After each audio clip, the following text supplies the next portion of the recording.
silver futures. In this video, we'll be going over my trade idea of the week and the day-by-day probability model. So let's start off with the technical analysis on the 1 hour chart. We are in positive MACD. We're at overbought levels with the RSI. With the 4 hour chart, we're back into positive MACD territory and we're nearing overbought levels with the RSI. As we extend that further to the daily chart, we remain in positive MACD. And as with the trade idea, I'll be trading SLV. My trade position size for is less than 1% of my portfolio.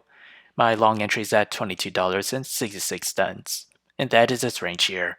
My sell target is at $23.53.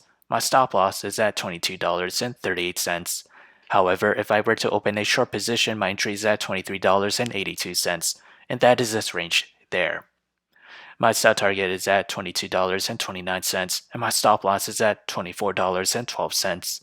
So whichever entry price were to hit first, that'll be my position of the week. So how did I develop these trade ideas? It all comes from the day-by-day probability model.